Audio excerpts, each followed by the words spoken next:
Assalamualaikum warahmatullahi wabarakatuh. Kembali lagi di channel Imsya Official. Tempatnya cerita horor menyeramkan. Untuk kisah kali ini, kita akan membawakan sebuah cerita mencekam yang berjudul Mahasiswa Diteror Kamar Nomor 7. Sebelum kita lanjut ke ceritanya, jangan lupa tekan tombol like pada video ini dan subscribe channel ini. Nyalakan juga lonceng notifikasinya agar kalian tidak ketinggalan cerita-cerita horor berikutnya. Dan seperti apa kisah menyeramkan yang akan terjadi kali ini? Langsung saja kita masuk ke ceritanya.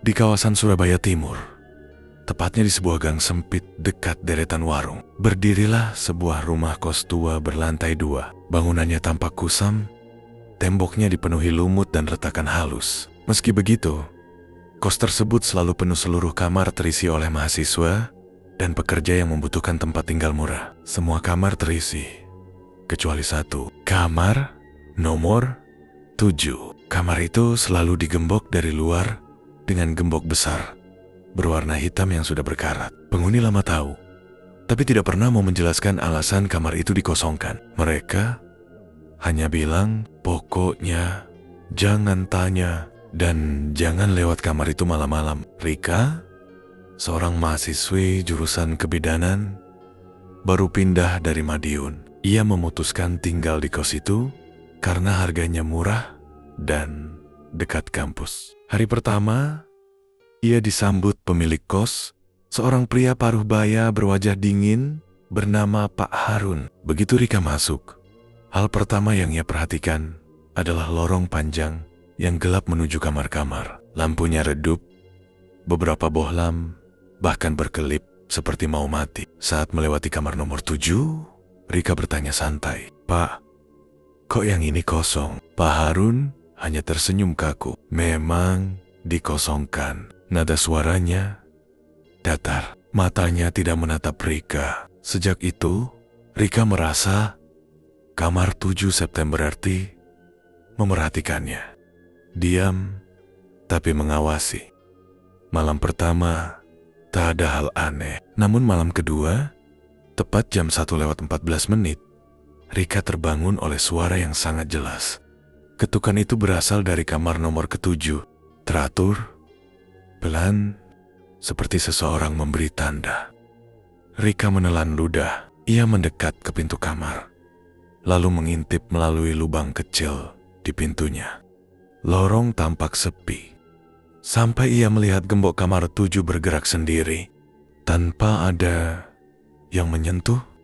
Gembok itu tiba-tiba terbuka, jatuh ke lantai, tanpa suara seperti melayang sebelum jatuh. Pintu kamar nomor 7 pun bergeser perlahan, membuka celah gelap yang dalam. Dari celah pintu itu, ia melihat seseorang duduk di lantai. Sosok perempuan, tubuhnya miring, seperti bahunya patah, wajahnya menghadap tembok, rambutnya panjang hingga menutupi seluruh tubuhnya. Perempuan itu tidak bergerak, hanya duduk. Namun tiba-tiba dengan gerakan yang tak masuk akal, ia berbalik, bukan seperti orang menoleh, namun seperti sesuatu yang memaksa lehernya retak dan berputar ke arah Rika. Mata perempuan itu kosong, tanpa kilopat. Lalu terdengar bisikan, "Jangan tidur di sini. Aku masih di sini." Seketika lampu lorong padam, jalap hening. Ketika lampu hidup kembali, pintu kamar 7 sudah tertutup rapat. Gembok baru menggantung di sana. Keesokan paginya, Rika bertanya pada penghuni kos lain. Semua hanya diam, saling pandang, lalu bilang, "Kalau dengar ketukan, jangan dibalas, jangan dikati. Itu bukan manusia." Malam berikutnya, ketukan muncul lagi, tapi kali ini berbeda. Lebih pelan, lebih dekat, seperti ketukan orang yang berjalan sambil menyeret kaki. Rika melihat ke bawah pintunya. Ada bayangan kaki berdiri di depan kamar ke-7, tapi kaki itu terbalik. Jari-jarinya mengarah ke atas, seperti seseorang berdiri dengan lehernya sendiri. Suara napas berat terdengar memenuhi lorong. "Rika, aku lihat kamu." Lorong lampu berkedip. Bayangan kaki itu mendekat ke pintu kamar Rika, sampai tepat di depan pintunya. Tiba-tiba seseorang mengetuk pintu kamar Rika dari bawah seperti orang merangkak. Rika menahan napas. Ketukan itu berubah lebih keras, seolah ingin mendobrak. Rika berteriak, "Siapa di luar?" Lalu bisikan itu muncul tepat di celah bawah pintu. "Kamarmu akan jadi tempatku." Pagi hari, semuanya kembali sunyi, seperti tak terjadi apa-apa. Namun Rika melihat sesuatu yang membuat darahnya dingin. Gembok kamar 7 hilang, pintu sedikit terbuka, dan di lantai depan kamarnya terdapat jejak tangan hitam menyeret mengarah ke kamar Rika, seolah seseorang merangkak keluar dari kamar 7 dan berhenti tepat di depan pintu Rika. Pak Harun muncul dengan wajah pucat, seakan tidak tidur semalaman. Dia penghuni lama meninggal di kamar itu dan tidak pernah pergi. Pak Harun melanjutkan, "Dulu dia selalu mengetuk, tidak ada yang buka. Sampai akhirnya ia mati sendiri di dalam. Arwahnya masih mencari orang yang mau membukakan pintu." Pak Harun menatap Rika dengan pandangan ngeri. "Dan mulai semalam dia memilihmu." Malam terakhir Rika memutuskan pergi dari kos itu pagi-pagi,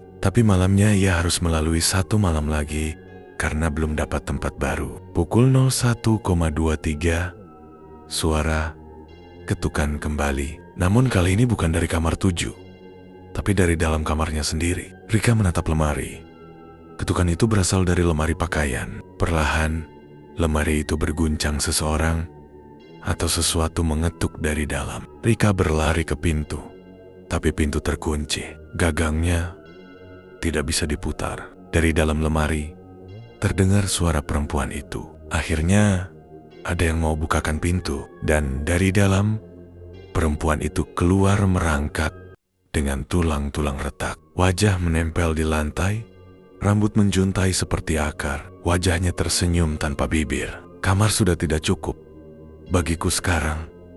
Aku tinggal di sini." Rika menjerit, tetapi jeritannya tenggelam oleh suara seretan tulang yang memenuhi kamar. Besok paginya, penghuni kos heboh.